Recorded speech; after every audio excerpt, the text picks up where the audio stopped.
গেল। এদিকে আরিয়ান চলে আসলো বাসায়। কলিং বেল দিতেই তার আম্মু এসে দরজা খুলে দিল। আরিয়ানের ঠোঁটের কোণে লিপস্টিকের দাগ দেখে বলতে লাগলো, আরিয়ান, কি রে আরিয়ান, তোর ঠোঁটের কোণে মেয়ে মানুষের লিপস্টিকের দাগ কেন? আর বলো না আম্মু, ওই মেয়েটা আমার উপর অনেক অত্যাচার শুরু করেছে। আজকে আমাকে কলেজের মাঠ থেকে তার বান্ধবীদের মাধ্যমে তুলে নিয়ে কলেজের পিছনে চলে গেছে। পরে ওইখানে আমাকে লিপ কিস করেছে। মেয়েটা তো সত্যি অনেক খারাপ।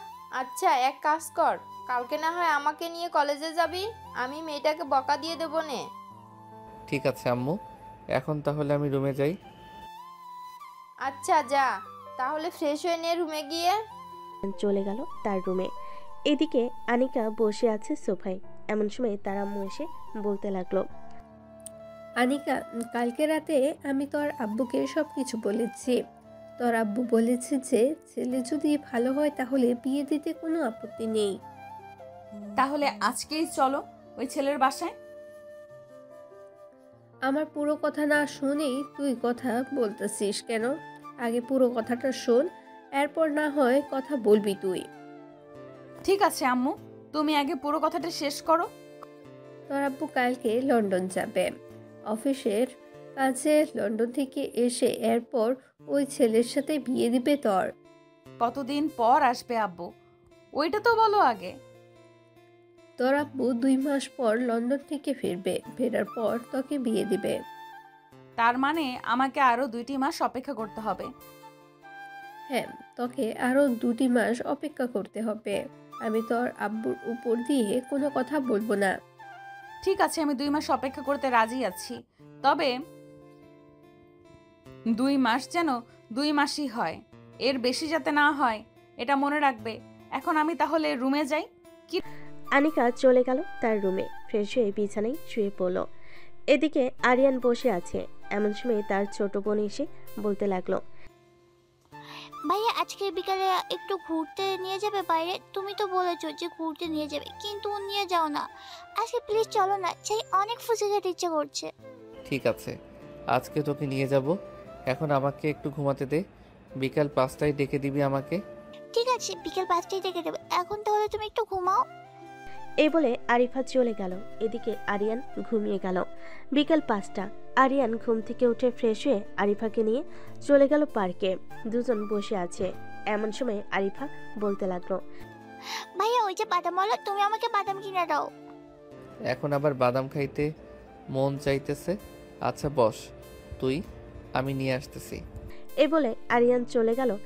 এদিকে আনিকার বান্ধবী হিমু দূর থেকে আরিয়ান আর আরিফাকে দেখেছে, কিন্তু হিমু জানে না যে তারা ভাই বোন। এটা না জেনেই ফোন দিল আনিকাকে। একবার কল বাজতেই আনিকা ফোন রিসিভ করলো আর বলতে লাগলো, রে হিমু, হঠাৎ এই সময় ফোন দিলি? ফোন দিব না তো কি করব? এদিকে তো আরিয়ান অন্য একটা মেয়েকে নিয়ে পার্কে এসেছে। তুই তাড়াতাড়ি চলে আয় পার্কে। কি বলতেছিস তুই? এই কুত্তার বাচ্চা এত বড় সাহস! আমাকে রেখে অন্য মেয়েকে নিয়ে পার্কে ঘুরতে গেছে। তুই একটু খেয়াল রাখ, আমি 10 মিনিটের মধ্যে আসতেছি। ঠিক আছে, তাড়াতাড়ি আয়, আমি ওদের উপর নজর রাখতেছি। এ বলে হিমু ফোনটা কেটে দিল। এদিকে আরিয়ান বাদাম নিয়ে চলে আসলো আরিফার কাছে আর আরিফার হাতে বাদাম দিয়ে বলতে লাগলো, এই নে, তাড়াতাড়ি বাদাম খা, 6টা বেজে গেছে। আবার তো ফুচকা খাবি, তখন আরও সময় চলে যাবে। বাসায় যেতে যেতে রাত 8টা বাজবে হয়তো। চলো ভাইয়া, বাদাম খেতে খেতে না হয় ফুচকা দোকানের দিকে যাই, তাহলে আমরা 8টায় আগে বাসায় পৌঁছে যাব। ঠিক আছে চল। আরিয়ান আরিফাকে বাদামের খোসা ছাড়িয়ে দিতেছে আর আরিফা খাচ্ছে। প্রায় 10 মিনিট পর আনিকা চলে আসলো পার্কে। হিমুর কাছে যেতেই হিমু বলতে লাগলো, ওই দেখ, নীল ড্রেস পরা একটা মেয়ে বসে আছে চেয়ারে। ওই মেয়েটা আরিয়ানকে নিয়ে ঘুরতে এসেছে। চল আমার সাথে, আজকে ওর একটা বিচার করব। কুত্তার বাচ্চা আমাকে ঘুরতে না নিয়ে এসে সে অন্য মেয়ে নিয়ে এসেছে। তাকে তো এমন শিক্ষা দিব যাতে আর কোনোদিন অন্য মেয়ের দিকে চোখ তুলে না তাকায়। এ বলে আনিকা রাগে গজগজ করতে করতে চলে আসলো আরিফার কাছে। এদিকে আরিয়ান দোকানে গিয়েছিল আরিফার জন্য আইসক্রিম আনতে। আইসক্রিম এনে আরিফার সামনে দাঁড়াতে দেখতে পেল আনিকা আরিফার গালে ঠাস করে চর মেরেছে। এটা দেখে আরিয়ান বেশ রেগে গেল, আর আনিকার সামনে সে ঠাস ঠাস করে আনিকার গালে চর বসিয়ে দিল দুইটা। ঠাস ঠাস ঠাস। এই মেয়ে, তুই আরিফাকে চর মেরেছিস কেন? তাড়াতাড়ি উত্তর দে। এই মেয়েটা তোমার কে হয় যে তুমি ওর জন্য আমার গালে চড় মেরেছো? এই মেয়েটা আমার কলিজা, এই মেয়েটা আমার ছোট বোন। তুই কোন সাহসে আমার ছোট বোনের গালে চর মেরেছিস এটা বল আগে। সরি আরিয়ান, আমি বুঝতে পারি নাই এটা যে তোমার ছোট বোন। আমি ভাবছিলাম এটা হয়তো তোমার গার্লফ্রেন্ড। ঠাস ঠাস, চলে যা আমার সামনে থেকে। তুই সিনিয়র হয়েছিস তো কি হয়েছে? ভাবছিস তোকে কিছু করতে পারবো না? আর কোনো দিন যদি আমার সামনে এসেছিস তুই, তাহলে তোর খবর আছে, এই বলে দিলাম। আরিফা চল এখন বাসায় যাই। আজকে ফুচকা খেতে হবে না, কালকে তোকে আবার নিয়ে আসবো। ঠিক আছে ভাইয়া চলো। এ বলে আরিয়ান আরিফাকে নিয়ে চলে আসলো রাস্তায়। একটা রিকশায় উঠে পড়লো দুজন। আরিয়ান এখনো রেগে আছে। আরিয়ানকে দেখে আরিফা বলতে লাগলো, এসব ভাইয়া রাগ করো না, উনি হয়তো জানে না যে আমি তোমার ছোট বোন, তাই হয়তো আমাকে চড় মেরেছে। জানে না তো কি হয়েছে? জানা তো দরকার ছিল তার। কোনো কিছু না জেনে কাউকে কিছু করা অনেক বড় অপরাধ। সো সে অপরাধ করেছে, তাই আমি শাস্তি দিয়েছি। তাই বলে তুমি সিনিয়রকে এইভাবে চড় মারবে? অবশ্যই মারবো। উনি সিনিয়র হয়েছে তো কি হয়েছে? উনি তোর গালে চর মেরেছে, আমি ছেড়ে দিব নাকি? কথা বলতে বলতে আরিয়ান আর আরিফা চলে আসলো বাসায়। কলিং বেল দিতেই আরিয়ানের আম্মু এসে দরজা খুলে দিল। দুজনকে দেখে বলতে লাগলো, কিরে, দুই ভাই বোনের ঘোরাঘুরি শেষ হয়েছে নাকি? ওনাকে? হ্যাঁ আম্মু, ঘোরাঘুরি শেষ হয়েছে। আবার কালকে যাব। আজকে ফুচকা পাই নাই তো, তাই চলে এসেছি তাড়াতাড়ি। ঠিক আছে, যা ফ্রেশ হয়ে নিচে আয়। ঠিক আছে আম্মু, আসিতেছি। এ বলে আরিয়ান চলে গেল রুমে। ফ্রেশ হয়ে নিচে চলে আসলো। নিচে এসে সবার সাথে গল্প করতেছে। এদিকে আনিকা পার্কে বসে কান্না করতেছে। আনিকার কান্না দেখে হিমু আনিকাকে সান্ত্বনা দিতে লাগলো। প্লিজ আনিকা, আর কান্না করিস না। আমি নিজেও জানতাম না এটা যে আরিয়ানের ছোট বোন। আমি ভাবছিলাম এটা আরিয়ানের গার্লফ্রেন্ড। এখন কি হবে হিমু? আরিয়ান তো আমার উপর বেশ রেগে আছে। আমি কি করব এখন? এই 2 দিনে আমি আরিয়ানকে আমার জীবনের সাথে জড়িয়ে ফেলেছি। আচ্ছা, তুই কোনো চিন্তা করিস না, কোনো না কোনো ব্যবস্থা হবে। এখন তাহলে চল, বাসায় নামিয়ে দিয়ে আসি তোকে। হ্যাঁ চল। আর আমি সিদ্ধান্ত নিয়েছি যে কালকে আরিয়ানদের বাসায় যাব। তাদের বাসায় গিয়ে আরিয়ানের ছোট বোনের পা জড়িয়ে ধরে মাফ চাইবো। কি বলতেছিস তুই এসব? তুই সিনিয়র হয়ে তুই কেন মাপ চাইবি পা জড়িয়ে ধরে? পা জড়িয়ে ধরে মাফ না চাইলে আমাকে হয়তো আরিয়ান মাফ করবে না। যেইভাবেই হোক আমি আরিয়ানের ছোট বোনের কাছে মাফ চাইবো। চল এখন বাসায় যাই। এই বলে আনিকা চলে গেল বাসায়। কলিং বেল দিতেই আনিকার আম্মু এসে দরজা খুলে দিল। আনিকার চোখে পানি এখনো টলমল করতেছে। এটা দেখে আনিকার আম্মু বলতে লাগলো, কি রে আনিকা, কি হয়েছে তোর? চোখে পানি কেন? কেউ কিছু বলেছে নাকি তোকে? না আম্মু, কেউ কিছু বলে নাই, এমনিতেই আমার চোখে পানি। আমি না তোর আম্মু লাগি। আমার কাছে কিছু লুকাস না, কি হয়েছে সত্যিটা বল। আনিকা তার আম্মুর কাছে পুরো ঘটনাটা খুলে বলল। পুরোটা খুলে বলার পর আনিকার আম্মু বেশ কিছুক্ষণ চিন্তা করে বলতে লাগলো, শোন, কালকে যখন আরিয়ান কলেজে চলে যাবে তখন তুই আরিয়ানদের বাসায় যাবি। ওইখানে গিয়ে আরিয়ানের ছোট বোনের কাছে মাপ চেয়ে নিবি। আরিয়ানের আম্মুর সাথে ভালো করে কথা বলে আসবি। ঠিক আছে আম্মু, তুমি যেটা বলবে সেটাই করব। এখন তাহলে আমি যাই। এ বলে আনিকা চলে গেল তার রুমে। ফ্রেশ হয়ে বিছানায় শুয়ে পড়ল। কখন যে ঘুমিয়ে গেছে খেয়াল নেই।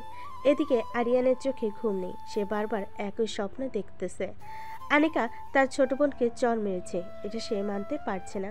এসব চিন্তা করতে করতে আরিয়ান ঘুমিয়ে গেল। পরের দিন সকাল 10টা। আরিয়ান চলে গেল কলেজে। এদিকে আনিকা ফ্রেশ হয়ে রেডি হয়ে চলে আসলো আরিয়ানদের বাসায়। কলিং বেল দিতেই আরিয়ানের আম্মু এসে দরজা খুলে দিল। আনিকাকে দেখে বলতে লাগলো, কে মা তুমি, আর এখানে কি চাও? আমি কে এটা না হয় একটু পরে বলতেছি, তার আগে বলেন আরিয়ানের ছোট বোন বাসায় আছে কিনা। হ্যাঁ হ্যাঁ, আরিফা তো বাসায় আছে। কেন, কি হয়েছে? তেমন কিছু হয় নাই। তার রুমটা কোনটা আমাকে যদি একটু দেখিয়ে দিতেন তাহলে খুব ভালো হতো। ওই যে দোতলার ডান পাশের রুমটা হচ্ছে আরিফার রুম। আনিকা দৌড়ে চলে গেল রুমের সামনে, গিয়ে দেখে আরিফা বসে কম্পিউটারে গেম খেলতেছে। এটা দেখে আনিকা রুমের ভেতর প্রবেশ করলো। এদিক সেদিক না তাকিয়ে সোজা আনিকা আরিফার পা জড়িয়ে ধরে কান্না করে দিল আর বলতে লাগলো, প্লিজ আমাকে মাফ করে দাও। কালকে আমি ভুল করে তোমার গালে চড় মেরে ফেলেছি। আমি জানতাম না তুমি আরিয়ানের ছোট বোন। আরে কি করতেছেন আপনি? এসব আমি কিছু মনে করি না। আপনি আমার পা ছাড়েন। আমি সত্যি কিছু মনে করি না। মানুষের ভুল হতেই পারে। সত্যি কিছু মনে করো নাই তো? না, সত্যি কিছু মনে করিনি। আচ্ছা, আপনি কি আরিয়ান ভাইয়াকে পছন্দ করেন? হ্যাঁ, আমি তোমার ভাইয়াকে পছন্দ করি, কিন্তু তোমার ভাইয়া আমাকে হয়তো পছন্দ করে না। তবে এখন থেকে মনে হয় আর করবে না, কারণ আমি তোমাকে চড় মেরেছি, এটা সে মেনে নিতে পারছে না। আনিকা আরিফার পা জড়িয়ে ধরে এসব কথা বলতেছে। এমন সময় আরিফার রুমে প্রবেশ করলো আরিয়ানের আম্মু। এমন পরিস্থিতি দেখে আরিয়ানের আম্মু বলতে লাগলো, কি রে আরিফা, কি হয়েছে? আর এই মেয়েটাকে? এই মেয়েটাকে তো চিনলাম না। আম্মু, এটা হচ্ছে সেই মেয়ে। ভাইয়া সবসময় তোমার কাছে এই মেয়েটার নামে বিচার দেয়। ও আচ্ছা, তুমি সেই মেয়ে। দেখতে তো মাশাল্লাহ পরীর মতো, কিন্তু তুমি আমার ছেলের সাথে এমন করো কেন? আসলে আন্টি, আপনার ছেলে তো একটু ছোট, তাই তাকে একটা কথা বললে সে ঘাটতারামি করে। তাই আর কি আমি আরিয়ানের সাথে একটু খারাপ ব্যবহার করি। এতে যদি আমার অপরাধ হয় তাহলে আমাকে মাফ করবেন। না, এখানে তো তোমার কোনো অপরাধ দেখতেছি না। আচ্ছা তোমরা বসো, আমি তোমাদের জন্য কফি নিয়ে আসতেছি। এই বলে আরিয়ানের আম্মু চলে গেল নিচে। এদিকে আরিফা আর আনিকা দুজনের মধ্যে বেশ ভাব জমে গেছে। দুজন কথা বলতে লাগলো। বেশ কিছুক্ষণ পর আরিয়ানের আম্মু কফি নিয়ে আসলো। তিনজন বসে কফি খাচ্ছে আর কথা বলছে। এমন সময় আরিয়ানের আম্মু বলে উঠল, মা, তুমি যেহেতু আরিয়ানকে পছন্দ করো, সেহেতু তোমাদের দুজনের বিয়েটা না হয় তাড়াতাড়ি সেরে ফেলা যাক। আন্টি, এখন বিয়ে করব না। আমার আব্বু অফিসের কাজে লন্ডনে যাবে 2 মাসের জন্য। 2 মাস পর আমার আব্বু আসলে এরপর আমি আব্বুকে নিয়ে আপনাদের বাসায় আসব। তখন না হয় বিয়ের কথাবার্তা ফাইনাল করবেন। ঠিক আছে, তোমার যা ইচ্ছা। দুপুরে খাওয়া দাওয়া করে যাবে কিন্তু। না, আমি এক্ষুনি চলে যাব কলেজে। ওইখানে আপনার ছেলে আছে, তাকে না দেখলে আমার মন শান্ত হবে না। ঠিক আছে, যাও তাহলে। আনিকা চলে আসলো বাহিরে। একটা রিক্সা নিয়ে কলেজের উদ্দেশ্যে রওনা দিল। বেশ কিছুক্ষণ পর আনিকা চলে আসলো কলেজে। গেট দিয়ে প্রবেশ করতে যাবে, এমন সময় দেখতে পেল হিমু এবং বাকি সবাই শিমুল গাছের নিচে দাঁড়িয়ে আছে। তাদের দাঁড়িয়ে থাকতে দেখে আনিকা চলে আসলো তাদের কাছে আর বলতে লাগলো, কিরে, তোরা দাঁড়িয়ে আছিস কেন? কেউ কি কিছু বলেছে তোদের? আমরা একটা অন্যায় করেছি, তার জন্য প্রিন্সিপাল স্যার আমাদের শাস্তি দিয়েছে। বলেছে যে আজকে সারাদিন এখানে এভাবে দাঁড়িয়ে থাকার জন্য, না হলে আব্বু আম্মুর কাছে ফোন দিবে। দাঁড়া, আমি প্রিন্সিপাল স্যারের সাথে কথা বলতেছি, দেখি উনি কি বলে। আর তোরা কি এমন অপরাধ করেছিস বলতো? আসলে আজকে কলেজে একটা নতুন মেয়ে ভর্তি হয়েছে, গ্রাম থেকে এসেছে, তাকে নিয়ে একটু মজা করছিলাম আর তার ড্রেস খুলে এই ড্রেসগুলো পরিয়ে দিয়েছিলাম। এরপর কে যেন প্রিন্সিপাল স্যারের কাছে বিচার দিয়েছে, তাই প্রিন্সিপাল স্যার আমাদের দাঁড় করিয়ে রেখেছে। বেশ ভালো হয়েছে। আমি আর কখনো কাউকে ইফটিজিং করব না, আস্তে আস্তে ভালো হয়ে যাব। এই তোরা শুনেছিস আনিকার কথা? বানরকে কলা দিয়ে দিলে বানর বলে খাবে না, এটা হচ্ছে তার মতো। আনিকা, আমাদের সাথে ফাজলামো করিস না, ভালো হয়ে যা, ভালো হয়ে যা। আমি সিরিয়াসলি বলতেছি, আমি আর কখনো এসব করব না। তোরা থাক এখানে, আমি ক্লাসে যাই। এ বলে আনিকা চলে গেল ক্লাসে। হঠাৎ আনিকাকে ক্লাসে দেখে সবাই বেশ অবাক হলো। ক্লাসের শিক্ষকও অবাক হলো আর বলতে লাগলো, কি ব্যাপার আনিকা, তুমি তো গত 2 বছর ধরে একদিনও ক্লাসে আসো না, হঠাৎ আসলে যে? ম্যাডাম, ক্লাসে এসেছি ক্লাস করার জন্য, আর এখন থেকে রেগুলার ক্লাস করব, মিস দিব না। ঠিক আছে, করো তাহলে। এই বলে শিক্ষক ক্লাস করাতে লাগলো। এদিকে আরিয়ান বসে আছে মোশরফের সাথে। এমন সময় মোশরফ বলে উঠল, কিরে আরিয়ান, আজকে কলেজে আনিকা আপুকে দেখলাম না, উনি কোথায় গেছে? আমি জানবো কিভাবে উনি কোথায় গেছে? তোর যদি এতই জানার দরকার তাহলে তুই গিয়ে জিজ্ঞাসা করে দেখ তোর বান্ধবীদের কাছে। কি ব্যাপার, আনিকার নাম শুনে তুই এতটা রেগে গেলি কেন? আনিকার সাথে কোনো কিছু হয়েছে নাকি তোর? হ্যাঁ, গতকালকে আমি আমার বোনকে নিয়ে পার্কে ঘুরতে গেছিলাম। ওই সময় কে যেন খবর দিয়েছে আমি নাকি আমার গার্লফ্রেন্ডকে নিয়ে পার্কে ঘুরতে এসেছি। এটা শুনে আনিকা এসে আমার ছোট বোনের গালে চড় মেরেছে। এটা আমি দেখে নিজের রাগ কন্ট্রোল করতে পারি নাই, ঠাস করে 6টা চড় মেরে দিয়েছি। ও আচ্ছা, এর জন্যই তো আনিকা আপু আজকে কলেজে আসে নাই। না হলে তো আনিকা আপু কলেজ মিস দেওয়ার কোনো কথা না। দুজন কথা বলতে লাগলো। দেখতে দেখতে বেশ কয়েকটা ক্লাস শেষ করে দুজন বাহিরে চলে আসলো। দুজনে সে মোশারফ তো বেশ অবাক, কারণ বাহিরে দাঁড়িয়ে আছে আনিকা আপু। আনিকাকে দেখে মোশারফ বলতে লাগলো, কি রে আরিয়ান, ওই দেখ আনিকা আপু চলে এসেছে।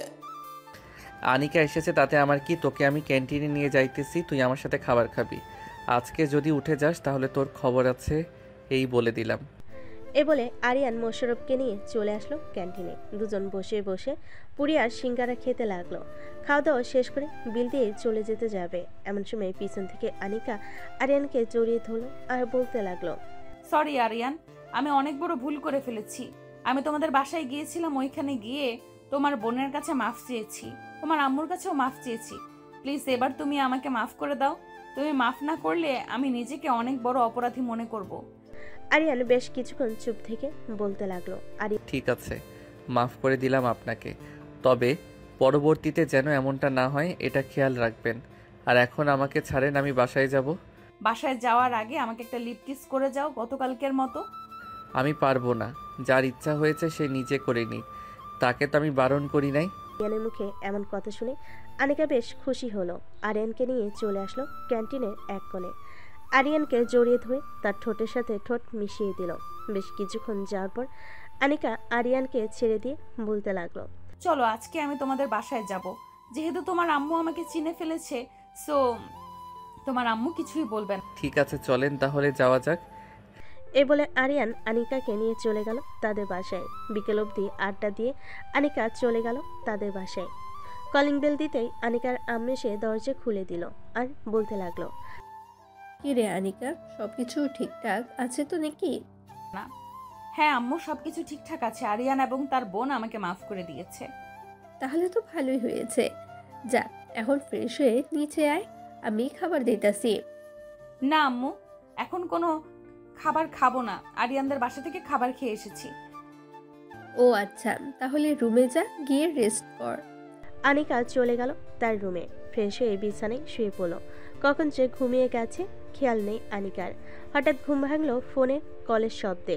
ফোনটা রিসিভ করে কানের কাছে নিতেই ওপাশ থেকে হিমু বলে উঠল, কিরে, এখনো ঘুমাচ্ছিস নাকি? হ্যাঁ ঘুমাচ্ছিলাম তো, কেন কি হয়েছে? তেমন কিছু হয় নাই, আসলে আমরা ভেবেছিলাম আজকে একটু ঘুরতে যাব নদীর পাড়ে। তুই নাকি আসবি আমাদের সাথে? 15 মিনিট অপেক্ষা কর, আমি আসতেছি 15 মিনিটের মধ্যে। ঠিক আছে, তাড়াতাড়ি আয়, আমরা তোর জন্য অপেক্ষা করতেছি। রাখলাম এখন। এ বলে হিমু ফোনটা কেটে দিল। তার 30 মিনিট পর আনিকা চলে গেল হিমুদের কাছে। সবাইকে একসাথে নিয়ে চলে আসলো নদীর পাড়ে। আনিকা, তোকে একটা কথা বলা হয় নাই। আমাদের বান্ধবী মিমের বিয়ে ঠিক হয়েছে। তোকে বলেছে নাকি মিম? আমাকে তো কিছুই বলে নাই। কি রে মিম, তোর যে বিয়ে ঠিক হয়েছে তুই বলিস নাই কেন আমাকে? আমি কি জানতাম নাকি যে শিমু আপু তোমাকে কিছু বলে নাই? আমি তো ভাবছিলাম তোমাকে সব কিছু বলে দিয়েছে, তাই তো আমি কিছু বলি নাই। তার কত তারিখে বিয়ে ঠিক করা হয়েছে? এই তো সামনের মাসের 12 তারিখে বিয়ে ঠিক করা হয়েছে, আর মাত্র 15 দিন বাকি আছে। ও আচ্ছা, ঠিক আছে। তোর জন্য তো ভালো দেখে কয়েকটা গিফট কিনতে যেতে হবে। তুই আমাদের সব চাইতে বেস্ট বান্ধবী, তোকে ভালো কিছু না দিলে চলবে নাকি? আমাকে যদি তোরা কিছু নাও দিস তাহলেও আমার কোনো আপত্তি থাকবে না, এটা মনে রাখবি তোরা। এ সকল বিষয় নিয়ে আলোচনা করতেছে সবাই। এদিকে আরিয়ান বসে আছে তার রুমে। এমন সময় আরিফা আসলো আর বলতে লাগলো, ভাইয়া সকালে কি হয়েছে জানো? হ্যাঁ জানি আমি, আমাকে সব কিছু বলেছে আনিকা। আচ্ছা আনিকাকে তোর কেমন লাগে আর আম্মুর কেমন লাগে? আম্মু কি কিছু বলেছে? আমি সবার তো পছন্দ আছে, সো তুমি বিয়ে করে ফেলো, তাহলে তো আর ভালো হয়। আমি এখন বিয়ে করব না, আরও দেরি হবে বিয়ে করতে। নিজেকে এখনো সেটেল করতে পারি নাই, তাহলে বিয়ে করব কিভাবে? আমাদের তো আর কম টাকা পয়সা নেই যে তোমাকে কাজ করে খেতে হবে। তুমি না হয় আব্বুর অফিসে দেখাশোনা করবে। দুই ভাই বোন কথা বলতেছে, এমন সময় আরিয়ানের আম্মু এসে বলতে লাগলো, কি রে, তোরা দুই ভাই বোন গল্প করবি নাকি ঘুমাবি? যা রুমে যা, রাত হয়েছে। আরিয়ান চলে গেল। পরের দিন সকাল 10টা। আরিয়ান চলে আসলো কলেজে। গেট দিয়ে প্রবেশ করতে যাবে, এমন সময় পিছন থেকে আনিকা বলে উঠল, এই যে স্ট্রবেরি, এইদিকে আয়। ওইদিকে কোথায় যেতেছিস? ক্লাসের জন্য দেরি হয়ে যাচ্ছে, এখন আমি যাই, পরে কথা হবে। এদিকে আরিয়ান আনিকাকে পাত্তা দিল না। এটা দেখে হিমু বলতে লাগলো, কি রে আনিকা, তোর পিচ্ছি তো তোকে পাত্তা দিল না, সোজা চলে গেল ক্লাসে। তুই কিছু করবি না নাকি? এখন কিছু করব না, কয়েকটা ক্লাস শেষ করে আসি, তারপর দেখি পিচ্ছি বাহিরে বের হয় কিনা। যদি বাহিরে বের হয় এরপর তাকে ধরবো। ঠিক আছে, চল তাহলে ক্লাসে। এ বলে হিমু আনিকাকে নিয়ে চলে গেল ক্লাসরুমে। বেশ কয়েকটা ক্লাস করে আনিকা আর হিমু চলে আসলো ক্যান্টিনে। এসে দেখে আরিয়ান বসে আছে, সাথে মোশরফ। যাক, এখন তাহলে পেয়ে গেলাম তোকে। আর ওই সময় তুই চলে গেলি কেন? তোকে যে ডাক দিলাম। চলে যাব না তো কি করব, ওই সময় ক্লাসের সময় হয়ে গেছিল, তাই তো চলে গেছি। আর আমি তো আপনার মতো ফাঁকিবাজি না যে ক্লাস মিস করে বাহিরে বসে আড্ডা দিব। ওরে আমার পড়ালেখা পিচ্ছি ছেলেটা রে, পড়ালেখা করে গরু ছাগল কিনে ফেলেছে। চল, তোকে নিয়ে ঘুরতে যাব এখন। বলে আনিকা আরিয়ানের হাত ধরে নিয়ে যেতে লাগলো বাইরে। এদিকে হিমু মোশাররফের দিকে তাকিয়ে আছে। এটা দেখে মোশাররফের গলা শুকিয়ে গেল আর বলতে লাগলো, আপু, আপনি আমার দিকে এইভাবে তাকিয়ে আছেন কেন? আমি কি কিছু করেছি? তুই তো কিছু করিস নাই, কিন্তু একটা কথা, তুই কি এই কলেজের কারোর সাথে রিলেশন করিস? আস্তাগফিরুল্লাহ, নাউজুবিল্লাহ। আমি এইসব খারাপ কাজ করি না। যে আমাকে পছন্দ করবে সে সোজা আমার পরিবারকে জানাবে। পরিবার থেকে আমাদের বিয়ে দিলে বিয়ে করব, আর না দিলে বিয়ে করব না। ও আচ্ছা, এই কথা। চল, আমি তোকে বিয়ে করব। মানে আপনি কি বলতেছেন? আমাকে বিয়ে করবেন কেন? আমি আপনাকে বিয়ে করব না। আপনিও সেই আনিকা আপুর মতোই হিটলার। এখন যদি আমাকে বিয়ে না করিস তাহলে তোর এমন হাল করব আরিয়ানের মতো। না প্লিজ, আমার সাথে এমন করবেন না। আমি আপনার কি ক্ষতি করেছি যে আপনি আমার সাথে এমন করতেছেন? তুই আমার কোনো ক্ষতি করিস নাই, তুই আমার মন কেড়ে নিয়েছিস। এখন যদি তুই আমার সাথে তোর বাসায় না যাস তাহলে বুঝতেই পারছিস কি হতে পারে। হ্যাঁ, বুঝতে পারছি। চলেন তবে, আমার আম্মু কিন্তু অনেক রাগী। বুঝে শুনে কথা বলবেন।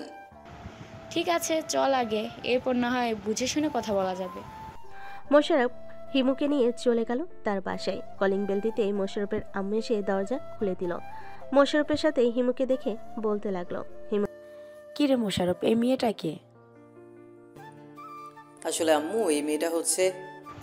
আন্টি, আমি বলছি, আমি আপনার ছেলের গার্লফ্রেন্ড। আপনার ছেলেকে আমি পছন্দ করি, আপনার ছেলেকে বিয়ে করতে চাই।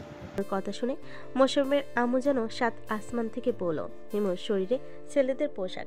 এর দেখে মোশাররফের আম্মু বলতে লাগলো, মোশাররফ, তোর কিভাবে এই মেয়েটাকে পছন্দ হলো বলতো? বাংলাদেশে কি আর কোনো মেয়ে ছিল না নাকি? এই মেয়ে তো পুরো ছেলেদের ড্রেস আপ পরে থাকি সারাদিন হয়তো। প্লিজ এমন করবেন না, আপনারা যেভাবে বলবেন আমি সেভাবে থাকবো। ঠিক আছে, সব কিছু যদি ঠিকঠাক থাকে তাহলে 1 মাস পর তোদের বিয়ে দিয়ে দেব। ঠিক আছে, আমি 1 মাসে পুরোপুরি ঠিক হয়ে যাব। মোশাররফ, আমি তাহলে এখন বাসায় চলে যাই। চলেন, আপনাকে একটা রিকশায় উঠিয়ে দিয়ে আসি। আপনাকে তো আবার যাইতে হবে। চলো। মোশাররফ হিমুকে নিয়ে চলে আসলো রাস্তায়। একটা রিকশায় উঠিয়ে দিয়ে মোশাররফ আবার চলে আসলো বাসায়। সোফায় বসে আছে মোশাররফ। এমন সময় তার আম্মু বলতে লাগলো, আসলে আম্মু, তুমি তো বুঝোই ঢাকা শহর কেমন, তাই সেও ছেলেদের ড্রেস আপ পরে। তবে চিন্তা নেই, তুমি যেহেতু 1 মাস সময় দিয়েছো, 1 মাসে আশা করি পাল্টে যাবে। ঠিক আছে, সব কিছু যদি ঠিকঠাক থাকে তাহলে 1 মাস পর তোদের বিয়ে দিয়ে দেব। ঠিক আছে আম্মু, তখন না হয় দিয়ে দিও। এখন আমি রুমে যাই। এই বলে মোশাররফ চলে গেল তার রুমে। এদিকে আনিকা আরিয়ানকে নিয়ে চলে এসেছে ব্রিজে। দুজন বসে কফি খাচ্ছে। এমন সময় আনিকা বলে উঠল, আরিয়ান, আমি ভালো হয়ে যেতে চাই। তুমি কি আমাকে ভালো করতে সাহায্য করবে? তুমি নিজ থেকে যদি ভালো না হও তাহলে অন্য কেউ কখনো তোমাকে ভালো করতে পারবে না, এটা মাথায় রাখবে। সো কাল থেকে সাধারণভাবে চলাচল করবে, কলেজে আর কাউকে কিছু বলবে না, তারা যা খুশি তা করুক। ঠিক আছে, তুমি যেটা বলবে আমি সেটাই করব। চলো এখন তাহলে আমরা বাসায় যাই। এ বলে আনিকা আর আরিয়ান চলে আসলো বাসায়। কলিং বেল দিতেই আরিফ এসে দরজা খুলে দিল। আরিয়ানকে দেখে বলতে লাগলো, ভাইয়া আজকে তোমাকে এত খুশি খুশি লাগছে কেন? কোথাও ঘুরতে গিয়েছিলে নাকি? হ্যাঁ, ঘুরতে গিয়েছিলাম, তবে আনিকা পাল্টে যাবে কয়েকদিনের মধ্যে। কেন কেন পাল্টে যাবে কেন? সাধারণ মেয়ে হয়ে যাবে আনিকা, আর কাউকে কখনো বকাঝকা করবে না, কাউকে কিছু বলবেও না। তাহলে তো ভালোই হলো। তবে ভাইয়া ভাবি আমাকে চড় মেরে আমার একটা দাঁত নড়িয়ে ফেলেছে। যাক, তোর কথা শুনে একটু খুশি হলাম। অবশেষে কিনা তোর একটা দাঁত নড়ে উঠলো। আম্মু দেখো ভাইয়া মজা করতেছে আমাকে নিয়ে। কি রে আরিয়ান, তুই মজা করতেছিস কেন আরিফাকে নিয়ে? মজা করব না তো কি করব আম্মু? এতদিন তো শুনি নাই যে কেউ চর মারলে দাঁত নড়ে, আজকে শুনলাম যে চর মেরেছে আর দাঁত নড়ে গেছে। হা হা হা। এ বলে আরিয়ান চলে গেল তার রুমে। ফ্রেশ হয়ে বসে আছে এমন সময় আনিকার ফোন এলো। আরিয়ান কলটা রিসিভ করতেই ওপাশ থেকে আনিকা বলতে লাগলো, কি করো? এই তো বসে আছি, তুমি কি? আমিও বসে আছি। আরিয়ান আনিকার সাথে কথা বলতে লাগলো। বেশ কিছু সময় কথা বলে আরিয়ান ফোনটা কেটে দিল। ফোনটা কাটার পর আরিয়ান চলে গেল নিচে, গিয়ে দেখে তার আম্মু বসে আছে। আরিয়ানকে দেখে তার আম্মু বলতে লাগলো, আরিয়ান, তুই তো এখন বেশি কলেজে যাস না, আর গেলেও ক্লাস মনে হয় ঠিক মতো করিস না। এক কাজ কর, তুই কয়েকদিনের জন্য আমার অফিসে একটু বস, আমার শরীরটা তেমন ভালো নেই। ঠিক আছে আব্বু, আমি কাল থেকে অফিসে যাব, তোমার যেতে হবে না। আব্বু, ম্যানেজার আঙ্কেল কোথায়? উনি তো দেখাশোনা করতে পারে। ঠিক। আরিয়ান তার আব্বুর সাথে বসে কথা বলতে লাগলো। কথা বলা শেষ করে আরিয়ান রাতের খাওয়া শেষ করে তার রুমে গেল। বিছানায় বসে আছে এমন সময় আরিফা চলে আসলো তার রুমে। এসে বলতে লাগলো, ভাইয়া এই জামাটা কিনে দিবি আমাকে? ঠিক আছে, কিনে দিব নে। কালকে না হয় মার্কেটে গিয়ে তোকে এই জামাটা কিনে দিব। এই জামাটা শুধু একটাই আছে, আমি একটু আগে কথা বলেছিলাম। এখন যদি অর্ডার দিয়ে রাখি তাহলে কালকে গিয়ে নিয়ে আসতে পারবো। আচ্ছা, তুই ওদের নাম্বার দিয়ে, আমি কথা বলতেছি, কথা বলে অর্ডারটা দিয়ে রাখি। এটা হচ্ছে তাদের নাম্বারে। এখন তাহলে আমি গেলাম। এ বলে আরিফা চলে গেল তার রুমে। এদিকে আরিয়ান কথা শেষ করে ড্রেসটা কনফার্ম করে দিল যাতে কালকে গিয়ে নিয়ে আসতে পারে। আরিয়ান ফোনটা চার্জে রেখে ঘুমিয়ে গেল। পরের দিন সকাল 10টা। আরিয়ান বসে আছে অফিসে। এমন সময় একজন কর্মচারী এসে বলতে লাগলো, স্যার, আপনার আব্বুকে কয়েকদিন আগে একটা কথা বলেছিলাম, ওনার হয়তো মনে নাই, আপনাকে আবার বলতেছি। আমাদের এই অফিসে একজন লোক কাজ করে। সে কয়েকদিন আগে কাজ করতে গিয়ে তার ডান হাত অর্ধেকটা হারিয়ে ফেলেছে। এখন সে হাসপাতালে ভর্তি। স্যারকে বলেছিলাম ওনাকে কিছু সাহায্য করতে। স্যার 1 লক্ষ টাকা দিয়েছিল, এরপরে আর কিছু বলে নাই। আচ্ছা, আপনি যান, আমি আব্বুর সাথে কথা বলতেছি এখনই। কথা বলা শেষ করে আপনাকে আবার ডাক দিব। ঠিক আছে, এখন তাহলে আমি যাই স্যার। কর্মচারী চলে গেল। এদিকে আরিয়ান পকেট থেকে ফোনটা বের করে তার আব্বুকে ফোন দিল। কয়েকবার রিং হতেই তার আব্বু ফোনটা রিসিভ করলো। কি হয়েছে আরিয়ান, আবার ফোন দিলি যে? আব্বু, কয়েকদিন আগে যে আমাদের অফিসে একজন লোকের হাত হারিয়ে ফেলেছে, ওইটার জন্য তুমি নাকি বলেছো টাকা দিবে। আবার ফোন দিলি যে? হ্যাঁ বলেছিলাম, আমার মনে ছিল না টাকাটা দিয়ে আসতে। ডয়ারের ভিতরে দেখ 5 লক্ষ টাকা আছে, ওই টাকাটা দিয়ে দে তাদেরকে। ঠিক আছে আব্বু, এখন তাহলে রাখলাম, পরে আবার ফোন দিব। এ বলে আরিয়ান ফোনটা রেখে দিল। ডয়ার থেকে টাকাগুলো বের করে নিয়ে চলে আসলো ওই লোকটার কাছে। তার হাতে টাকাগুলো বুঝিয়ে দিয়ে বলতে লাগলো, এই টাকাগুলো তাকে দিবেন, এই টাকাগুলো দিয়ে সে কিছু একটা করতে পারবে, সামান্য দোকান হলেও দিতে পারবে। জি স্যার। স্যার, আপনার আব্বুর মতো মানুষ হয় না, উনি আমাদের বিপদে আপদে সবসময় পাশে ছিল। আমরা দিনরাত পরিশ্রম করে ওনার এই অফিসটা আরো বড় করে তুলব। সবাই কি বলো? হ্যাঁ, তুমি যা বলছো ঠিক বলছো। আমরা সবাই দিনরাত পরিশ্রম করে এই অফিসটা আরো বড় করে তুলবো ইনশাল্লাহ। সবাই আবারও কাজে মনোযোগ দিল। এদিকে আরিয়ান চলে আসলো তার কেবিনে, বসে বসে কাজগুলো দেখতে লাগলো। এমন সময় আরিয়ানের ফোনটা আবার বেজে উঠল। তাকিয়ে দেখে তার আব্বু ফোন দিয়েছে। কলটা রিসিভ করে ওপাশ থেকে আরিয়ানের আব্বু বলতে লাগলো, আরিয়ান, কয়েকজন ক্লায়েন্ট আসতেছে, ওদের মালগুলো শুধু গাড়িতে তুলে দিবি, ওরা টাকা পাঠিয়ে দিয়েছে। 20x20 এই মালটা শুধু দিবি। ঠিক আছে আব্বু, আমি মালগুলো রেডি করতেছি। আর কত হাজার মাল যাবে একটু বলে দাও, আমি ওই অনুযায়ী রেডি করে রাখতেছি। 35,000 মাল যাবে, আর মালগুলো রেডি করা আছে, শুধু তাদেরকে দেখিয়ে দিবি, ওরা নিজ দায়িত্বে তাদের গাড়িতে তুলে নেবে মালগুলো। আরিয়ানের কথা শেষ হতেই ক্লায়েন্টরা চলে এসেছে। তাদের সাথে বেশ কিছুক্ষণ কথা বলে আরিয়ান মালগুলো বুঝিয়ে দিল। আরিয়ান দাঁড়িয়ে দাঁড়িয়ে দেখতেছে মালগুলো ঠিকঠাক যাচ্ছে কিনা। বেশ কিছুক্ষণের মধ্যে সকল মালপত্র চলে গেল। আরিয়ান মালগুলো লিস্ট দিয়ে দিল। লিস্ট দিয়ে দিতেই ওরা চলে গেল। বিকেলে আরিয়ান অফিসে বসে আছে, এমন সময় আনিকা ফোন দিল। কলটা রিসিভ করতেই ওপাশ থেকে আনিকা বলতে লাগলো, আরিয়ান, তুমি কোথায় আছো? আজকে কলেজে আসলে না যে? আমি কয়েকদিন আব্বুর অফিসে কাজ করব। আব্বুর শরীরটা ভালো না, এর জন্য আর কি আমি অফিসে এসেছি। তোমাদের অফিসের নাম বলো, আমি এখনই আসতেছি তোমাদের অফিসে। Aryan group of company, Uttara 3 নম্বর সেক্টর। আনিকা আরিয়ানের সাথে কথা বলতে বলতে একটা রিক্সা নিয়ে চলে আসলো আরিয়ানদের অফিসে। ভিতরে প্রবেশ করতে যাবে, এমন সময় দারোয়ান বলতে লাগলো, ম্যাডাম, আপনার পরিচয় দেন। পরিচয় ছাড়া অফিসের ভিতরে প্রবেশ করা নিষেধ। আমি আরিয়ান চৌধুরীর হবু বউ। একটু ওয়েট করেন, আমি আরিয়ান স্যারকে ফোন দিয়ে জিজ্ঞাসা করতেছি। আরিয়ান স্যার অনুমতি দিলে তাহলে আমি আপনাকে ভিতরে ঢুকতে দিব। ঠিক আছে, আপনি ফোন দেন। ওনাকে আমার কেবিনে পাঠিয়ে দেন, উনি আমার হবু বউ। ঠিক আছে স্যার, আমি পাঠিয়ে দিতেছি। দারোয়ান আরিয়ানকে ফোন দিল। বেশ কিছুক্ষণ পর আরিয়ান ফোনটা রিসিভ করে বলতে লাগলো। এ বলে দারোয়ান আনিকাকে ভিতরে ঢুকিয়ে দিল। আনিকা সোজা চলে আসলো আরিয়ানের কেবিনে। এসে দেখে আরিয়ান বসে বসে কাজ করতেছে। আরিয়ানের সামনে চেয়ারে বসে পড়ল আনিকা আর বলতে লাগলো, আরিয়ান, আমাদের বিয়ে হবে কবে? তোমার আব্বু যেদিন আসবে ওই দিন না হয় আমাদের বিয়ে হবে। আর তো 1.5 মাস সময় আছে তোমার আব্বু আসতে। হ্যাঁ, আর 1.5 মাস সময় আছে। আমার একা থাকতে ভালো লাগে না। প্লিজ তুমি কিছু একটা করো। এদিকে আসো, তুমি যেহেতু আমার সিনিয়র, আমি না হয় একটু আদর করে দেই আমার স্ট্রবেরি ঠোঁট দিয়ে। এ বলে আরিয়ান চেয়ার থেকে উঠে চলে গেল আনিকার সামনে। আস্তে আস্তে করে আরিয়ান তার ঠোঁট জোড়া আনিকার ঠোঁটের সাথে মিশিয়ে দিল।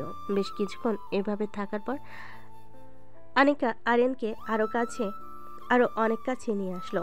আনিকা পুরো পাগল হয়ে গেছে। আরিয়ানের ঠোঁট যা এমনভাবে চুষে খাচ্ছে যেন মনে হচ্ছে কোনোদিন ঠোঁট খায় নাই। বেশ কিছুক্ষণ পর আনিকা আরিয়ানকে ছেড়ে দিয়ে আরিয়ানের চোখের দিকে তাকালো আর বলতে লাগলো, আরিয়ান, আমি তোমার বুকে একটু মাথা রাখতে চাই। দিবে তোমার বুকে মাথা রাখতে? হ্যাঁ দিব, কাছে আসো। এ বলে আরিয়ান চেয়ারে বসে পড়ল।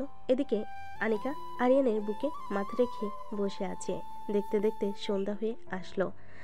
আরিয়ান আর আনিকা চলে আসলো নিচে। একটা রিক্সা নিয়ে সোজা চলে গেল বাসায়। কলিং বেল দিতেই আরিয়ানের আম্মু এসে দরজা খুলে দিল। সাথে আনিকাকে দেখে বেশি খুশি হলো আর বলতে লাগলো, ভালো হয়েছে আনিকাকে নিয়ে আসলি। আমি ভাবছিলাম তোকে ফোন দিয়ে বলবো যে আনিকাকে নিয়ে আসার জন্য। ভিতরে আসো মা। আরিয়ান এবং আনিকা চলে গেল বাড়ির ভিতরে। বেশ কিছুক্ষণ সবাই গল্প করার পর রাতে খাওয়া দাওয়া করে চলে গেল যার যার রুমে। এদিকে আনিকা চলে আসলো আরিয়ানের রুমে। এসে দেখে আরিয়ান বিছানায় শুয়ে আছে। দরজাটা লাগিয়ে দেয়। আরিয়ানের বুকের উপর এসে শুয়ে পড়ল। এটা দেখে আরিয়ান বলতে লাগলো, আনিকা, বিয়ের আগে তুমি এভাবে আমার রুমে এসে শুয়ে পড়েছো, এখন যদি আমি তোমাকে কিছু করে ফেলি তখন কি হবে? যা করলে তুমিই তো করবে, অন্য কেউ তো আর করবে না, তাই না? তো তুমি যা খুশি করতে পারো, তোমাকে কিচ্ছু বলবো না বলে আরিয়ান আনিকাকে জড়িয়ে ধরল। আনিকার কপালে চুমু দিয়ে ঘুমিয়ে গেল। পরের দিন সকালে আরিয়ান ঘুম থেকে উঠে ফ্রেশ হয়ে চলে আসলো নিচে। খাওয়া দাওয়া করে অফিসে চলে গেল আরিয়ান। এদিকে আনিকা এখনো ঘুমাচ্ছে। হঠাৎ আনিকার ঘুম ভেঙে গেল। আশেপাশে তাকিয়ে দেখে আরিয়ান নেই। ঘড়ির দিকে তাকাতে দেখতে পেল সকাল 10:42 বাজে। এটা দেখে আনিকা বলতে লাগলো, হায় আল্লাহ, আমি আজকে এতক্ষণ ঘুমিয়েছি আর আরিয়ান কোথায়? এসব ভাবতে ভাবতে আনিকা চলে আসলো ওয়াশরুমে। ফ্রেশ হয়ে চলে গেল নিচে। আনিকাকে দেখে আরিফা বলতে লাগলো, কি ব্যাপার ভাবে, বিয়ের আগে এতই ঘুমাও, যদি তবে বিয়ের পর তো আরো বেশি ঘুমাবে। আরে না আরিফা, আসলে কালকে রাতে ঘুমিয়েছি 3টার দিকে, এর জন্য আর কি একটু দেরি হয়ে গেছে ঘুম থেকে উঠতে। ও আচ্ছা, চলো খাবার খেয়ে নেবে। এই বলে সবাই চলে গেল খাবার টেবিলে। খাবার খাচ্ছে এমন সময় আনিকা বলে উঠল, আচ্ছা আম্মু, আরিয়ান কোথায়? ও আরিয়ান তো অফিসে চলে গেছে, বিকেলের দিকে আসবে বলেছে। তোমাদের দুজনকে বাসায় থাকতে বলে গিয়েছে। আচ্ছা। সবাই খাওয়া দাওয়া করে গল্পগুজব করতে লাগলো। বেশ কিছুক্ষণ গল্প করার পর আনিকা আরিফাকে উদ্দেশ্য করে বলতে লাগলো, আরিফা চলো আমাদের বাসা থেকে ঘুরে আসি, সারাদিন তো বাসায় বসে থাকো, আমাদের বাসায় চলো। চলো যাই তাহলে। আনিকা আরিফাকে নিয়ে চলে গেল আনিকাদের বাসায়। কলিং বেল দিতেই আনিকার আম্মু এসে দরজা খুলে দিল। দুজনকে দেখে খুশি হয়ে বলতে লাগলো, বেশ ভালো হয়েছে তোমরা দুজন চলে এসেছ। আমি ভেবেছিলাম তোমাদের ফোন দিব এখন আসার জন্য। বাসাটা ফাঁকা ফাঁকা লাগে, আনিকা না থাকলে ভিতরে এসে বসো। আনিকা আর আরিফা চলে গেল ভিতরে। বেশ কিছুক্ষণ পর আনিকা আরিফার জন্য খাবার নিয়ে আসলো। খাওয়া দাওয়া করে বসে আছে আনিকা। এমন সময় আরিফার ফোনটা বেজে উঠলো। তাকে দেখে তার ভাইয়া ফোন দিয়েছে। কলটা রিসিভ করতে ওপাশ থেকে আরিয়ান বলতে লাগলো, কিরে আরিফা, আনিকা ফোন ধরতেছে না কেন? আমি তো আনিকা ভাবিতে বাসায় এসেছি, ওনার ফোন হয়তো ওনার রুমে, তাই শুনতে পাইনি। কেন, কি হয়েছে? তোরা দুইজন এখন চলে আয়, অফিসের সামনে তোদেরকে নিয়ে একটা সুন্দর জায়গায় ঘুরতে যাব। ঠিক আছে ভাই, আমরা এখনই আসতেছি। এ বলে আরিফা ফোনটা কেটে দিল। বেশ কিছুক্ষণ পর আরিফা আর আনিকা চলে আসলো অফিসের সামনে। এসে দেখে আরিয়ান দাঁড়িয়ে আছে একটা গাড়ি নিয়ে। দুজনকে গাড়িতে ওঠার জন্য ইশারা করলো। আরিয়ান বসে আছে ড্রাইভিং সিটে। বেশ কিছুক্ষণ পর আরিয়ানরা চলে আসলো সে সুন্দর জায়গায়। দুজন গাড়ি থেকে নামতেই বলে উঠলো, ও ভাইয়া, জায়গাটা তো অনেক সুন্দর, তুমি আমাকে আগে নিয়ে আসোনি কেন? আমি নিজেই চিনতাম না, পরে আমার বন্ধু খবর দিয়েছে যে এই জায়গাটা অনেক সুন্দর, লোকেশন দিয়ে দিছে, তাই তো আমি চলে এসেছি। যাক, ভালোই হলো, কিছুক্ষণ ঘোরাঘুরি করা যাবে। এ বলে আরিয়ান দুজনকে নিয়ে ঘুরতে লাগলো। সন্ধ্যা অবধি ঘোরাঘুরি করে চলে আসলো বাসায়। কলিং বেল দিতেই আরিয়ানের আম্মু এসে দরজা খুলে দিল। তাদের দেখে বলতে লাগলো, তোরা চলে এসেছিস, ভালোই হলো। যা ফ্রেশ হয়ে আয়, তোদের জন্য আজকে তোদের প্রিয় খাবার রান্না করেছি। আরিয়ান এবং বাকি সবাই খাওয়া দাওয়া করে নিল। খাওয়া দাওয়া শেষ করে সবাই গল্প করতে লাগলো। রাত প্রায় 2টা। এমন সময় আরিয়ানদের বাসায় কলিং বেল বেজে উঠলো। এত রাতে কলিং বেল বাজতে দেখে আরিয়ানের আম্মু বলতে লাগলো, কি ব্যাপার, এত রাতে আবার কে এসেছে? আরিয়ান, যা তো গিয়ে দরজা খুলে দে, দেখ কে এসেছে। আম্মু যাইতেছি। আরিয়ান চলে গেল দরজা খুলতে। দরজা খোলার সাথে সাথেই দেখতে পেল আনিকার আব্বু আম্মু দাঁড়িয়ে আছে। তাদের দেখে আরিয়ান সালাম দিয়ে বলতে লাগলো, আসসালামু আলাইকুম, আপনারা এত রাতে এখানে? হ্যাঁ আরিয়ান, আমি একটু আগেই এসেছি। আনিকার কথা জিজ্ঞেস করতেই তোমাদের বাসার কথা বলবো, তাই চলে আসলাম এত রাতে। আনিকার আব্বু আম্মু চলে আসলো ভিতরে। সবার সাথে বসে গল্প করতেছে। এমন সময় আনিকার আব্বু বলতে লাগলো, বেআই সাহেব, আনিকা আর আরিয়ানের বিয়েটা কালকেই দিয়ে দেই, কি বলেন আপনি? হ্যাঁ, আমি তো ভেবেছিলাম আপনি আরও কয়েকদিন পর আসবেন। কয়েকদিন পর আসবে, তখন বিয়েটা দিব, কিন্তু এখন চলে এসেছেন, ভাবতেছি কালকে বিয়েটা দিয়ে দিব। কোনো অনুষ্ঠান ছাড়াই বিয়ে দিয়ে দিবে আমার মেয়ের? অনুষ্ঠানে অযথা বাড়তি খরচ, আর চাইতেই ওই টাকা আমি আমার মেয়েকে দিয়ে দিব। আমার মেয়ে বসে বসে খাবে, তবুও ভালো হবে। সবাই কথা বলতে লাগলো। ভোর 4টা। আরিয়ান আর আনিকা চলে গেল রুমে। দুজন দুজনকে জড়িয়ে ধরে ঘুমিয়ে গেল। পরের দিন সকাল 10টায় ঘুম ভাঙলো তাদের। ঘুম ভাঙতেই আনিকা বলতে লাগলো, আরিয়ান ফ্রেশ হয়ে আসো, খাওয়া দাওয়া করে এরপর না হয় আমরা আমাদের বিয়ের জন্য হালকা পাতলা কেনাকাটা করব। ঠিক আছে, আমি ফ্রেশ হয়ে আসতেছি। এই বলে আরিয়ান চলে গেল তার রুমে। ফ্রেশ হয়ে চলে আসলো নিচে। খাওয়া দাওয়া করে আরিয়ান আনিকা আর আরিফাকে নিয়ে চলে গেল মার্কেটে। হালকা পাতলা বিয়ের কেনাকাটা করে চলে আসলো বাসায়। দেখতে দেখতে রাত হয়ে গেল। রাতে খাওয়া দাওয়া করে বসে আছে সবাই। এমন সময় কলিং বেল বেজে উঠল। আরিয়ানের আম্মু গিয়ে দরজা খুলতে দেখতে পেল আরিয়ানের আব্বু কাজী সাহেব নিয়ে দাঁড়িয়ে আছেন। তাদের দেখে ভিতরে আসতে বলল। কাজী সাহেব সোফায় বসে সকাল কিছু লিখতেছে। এমন সময় বলতে লাগলো, ছেলের বয়স তো খুবই কম, আপনারা এত তাড়াতাড়ি বিয়ে দিতেছেন? দেখুন কাজী সাহেব, বিয়ে দিয়ে দিতেছি তাড়াতাড়ি কারণ আমরা আমাদের ছেলে মেয়ের বাচ্চা কাচ্চার মুখ দেখতে চাই তাড়াতাড়ি, এই জন্য। ওহ ভালো। কাজী সাহেব সকল কিছু লেখা শেষ করে তাদের বিয়েটা পড়িয়ে দিয়ে চলে গেল। রাত প্রায় 12টা। আরিয়ানার আনিকা চলে আসলো রুমে। আনিকা কোণে সাজে বসে আছে।